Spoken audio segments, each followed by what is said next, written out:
안녕하세요. 3월 1일 수요일입니다. 오늘은 마태복음 15장 1절부터 20절까지입니다. 제가 읽겠습니다. 그때 바리새인과 서기관들이 예루살렘으로부터 예수께 나와 이르되 당신의 제자들이 어찌하여 장로들의 전통을 범하나이까? 떡 먹을 때에 손을 씻지 아니하나이다. 대답하여 이르시되 너희는 어찌하여 너희의 전통으로 하나님의 계명을 범하느냐?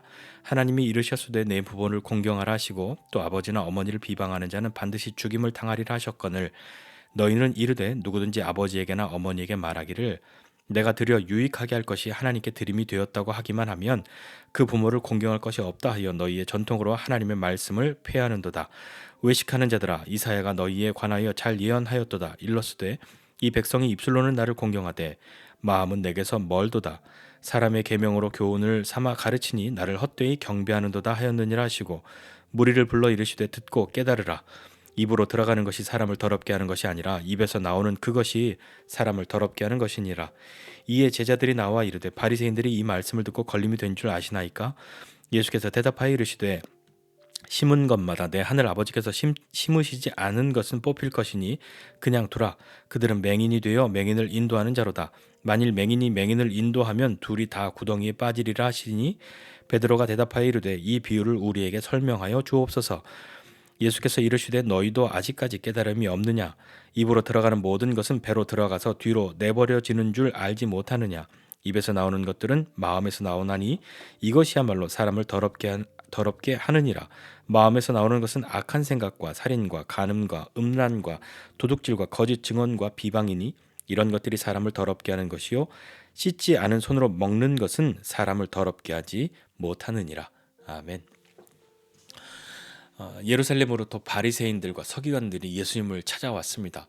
이 동네에 있는 사람들이 아니라 뭔가 이제 본진에서 온 거죠. 예수님을 향해서 찾아왔고 어떤 의도를 가지고 목적한 바가 있어서 예수님을 찾아왔는데 예수님을 좀 곤란하게 만들고 어떻게 해서든지 뭔가 좀 예수님을 이렇게 좀 쓰러트려야 할 건데 그런 것 치고 그들이 꺼낸 카드는 왜 당신의 제자들은 먹을 때 손을 안 씻습니까? 그거 우리 전통인데 라고 말하는 것으로 보면 참 궁색하기 짝이 없어 보입니다.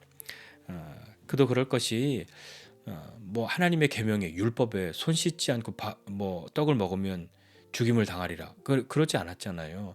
근데 이런 전통이 나온 것은 계명 어떤 전통이 계명을 잘 지키고 그 계명을 경건하게 수행하기 위해서 무엇인가 나름의 그런 것을 덧붙였는데 그것이 계명보다도 더 중요하게 여겨진다면 좀 말이 안 되지 않습니까? 뭐 요즘엔 그런 것도 없지만 예전에 뭐 한 저희 어렸을 때는 잡지 뭐 패션 잡지나 어떤 뭐 만화책이나 뭐 이런 거 사면 부록이라는 게 있었습니다. 별책 부록해서 뭐 2,000원, 3,000원짜리 잡지 사면 10,000원어치 뭐 화장품 주고 막 그러는 거예요. 그런 것처럼 본질은 계명이고 전통은 그 계명을 잘 지키기 위해서 만들고 그렇게 경건하게 수행하기 위해서 정한 스스로가 가지고 있는 그런 것인데 그것보다 이 계명보다도 전통을 더 중요시 여긴다면 마치 이 본품인 그 잡지보다 책보다도 부록을 더 크게 여기는 것과 다름이 없지 않습니까? 책은 안 보고 부록만 가지고 책은 버리는 그런 것과 뭐가 다르겠습니까? 그런 그들을 향해서 예수님이 말씀하시는 거죠. 어찌하여 너희의 전통으로 하나님의 계명을 폐하느냐라고 말씀하시면서 예를 드신 것이 내 부모를 공경하라. 아버지나 어머니를 비방하는 사람 그는 반드시 죽임을 당할 것이다라고 말씀하지 않았냐? 그런데 너희는 하나님께 들음이 되었다고 그렇게 말만 하기만 하면 그러니까 부모를 공경하기 위해서 뭐 재산이나 이런 것이 들어갈 텐데 나 이거 하나님께 드릴 거예요라고 말만 하기만 하면 드리든 안 드리든 말만 하기만 하면 부모를 공경할 의무를 면제받는다 하는 고르반이라고 하는 것이 있었는데 그것을 오용하거나 악용했던 것이죠. 하나님께 드린 것으로는 부모를 공양할 수 없다고 하여서 말로만 그렇게 하고 실제로 안 드리거나 오랫동안 드리지 않고 있다가 나중에 조금 드리거나 뭐 그런 일들도 있었고요. 일부를 드리고 그냥 그것을 유지하는 그런 사람들도 있었단 말이죠. 이 그런 어떤 전통으로 하나님의 계명을 지키지 않는 그런 방패로 삼고 있고, 난 이 전통을 따랐으니 이 계명은 좀 유보해도 돼, 계명을 지키는 것은 좀 뒤로 해도 돼라고 하면서 하나님의 말씀을 너희의 전통으로 폐하는 것 아니냐라고 말씀합니다. 그러면서 외식하는 자들아, 입술로는 너희가 하나님을 공경하는 것처럼 그렇게 말하지만 마음은 멀구나라고 말씀하십니다. 사람의 교훈으로 이 계명을 사람의 계명으로 이 교훈을 삼아서 가르치니까 하나님 나를 헛되이 경배한다라고 하는 그런 말씀으로 예수님 말씀하시죠. 그러면서 듣고 깨달으라, 입으로 들어가는 것이 사람을 더럽게 하는 것이 아니라 입에서 나오는 것, 그것이 더럽게 하는 것이다 라고 말씀합니다. 왜냐하면 입에서 나오는 것은 마음에서부터 나오는 것이기 때문에 그들의 마음이 어떠한지를 이야기하는 거잖아요. 마음에서 나오는 것은 오늘 말씀에 악한 생각, 살인, 간음, 음란, 도둑질, 거짓 증언, 비방 이렇게 말씀합니다. 이런 것이 사람을 더럽게 하는 것이지, 손 안 씻어서 먹었다고 해서 그것이 사람을 더럽게 하는 것은 아니다 라고 말씀하시죠. 오늘 이 말씀 보면서 또 이러한 바리새인들이 마치 맹인이 맹인을 인도하는 것과 같이 그렇게 되는데, 하나님이 심지 않으신 것은 다 뽑힐 것이니까 그냥 두어라 라고 예수님 말씀하시면서 제자들에게 이런 말씀들을 하시죠. 그러니까 우리는 어떠한 외적인 정결함이 아니라 더 중요한 것은 내적인 정결함이지 않습니까?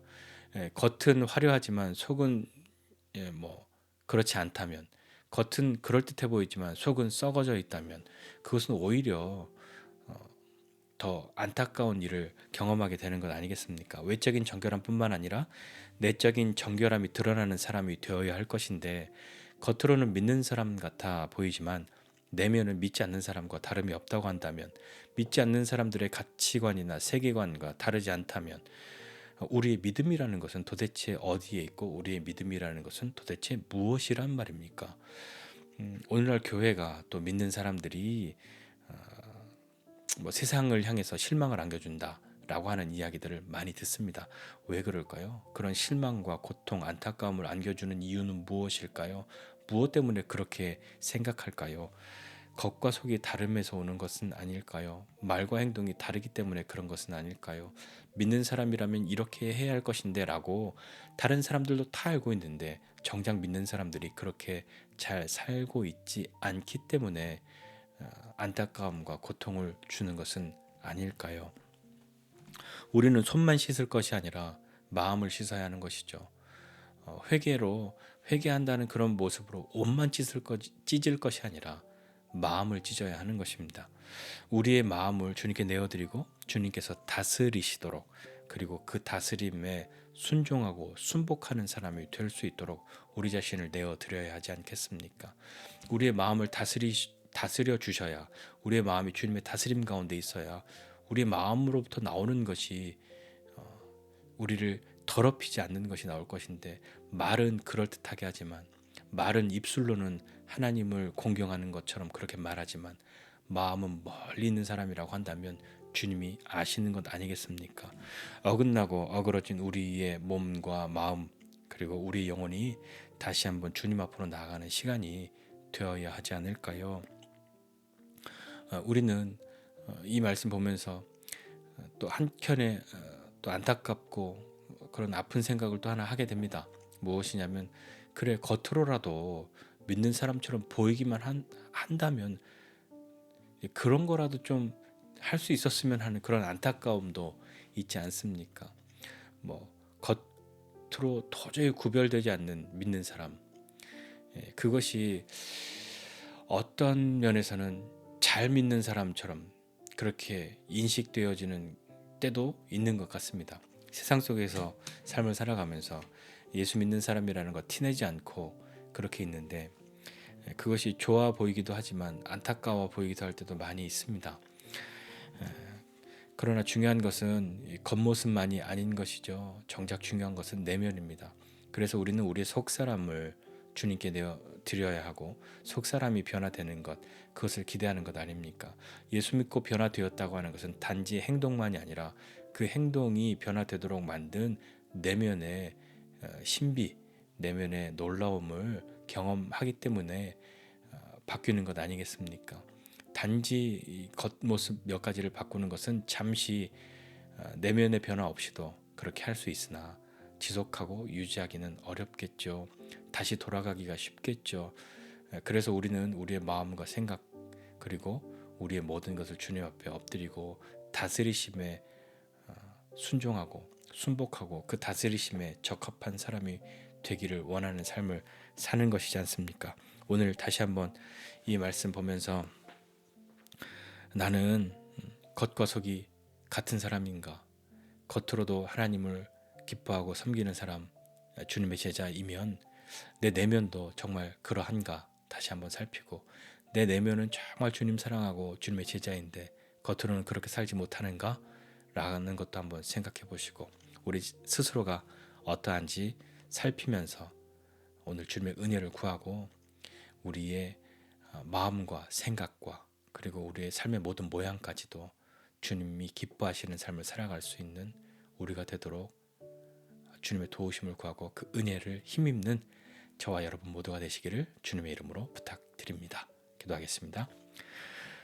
하나님 아버지의 은혜와 사랑을 감사드립니다. 하나님 겉으로는 제자인 것 같으나 내면은 여전히 세상의 사람들과 세상의 가치관과 세계관과 다름없는 삶을 살아가고 있는 그런 나의 모습이 있다면 주님 긍휼히 여겨주시고 은혜를 베풀어 주사 주님의 다스리심 가운데로 나아가는 것을 기뻐할 수 있는 사람 되게 하여 주시고 겉모습뿐만 아니라 가장 먼저 우리의 내면을 주님 앞에 내어드리고 우리의 속사람이 주님 닮은 사람 되기를 원하고 우리의 영혼이 주님 앞에 정결함을 얻은 것처럼 우리의 삶의 모양도 주님 앞에 정결하고 세상 가운데 빛과 소금의 그런 삶의 모습이 될 수 있도록 은혜를 베풀어 주시옵소서.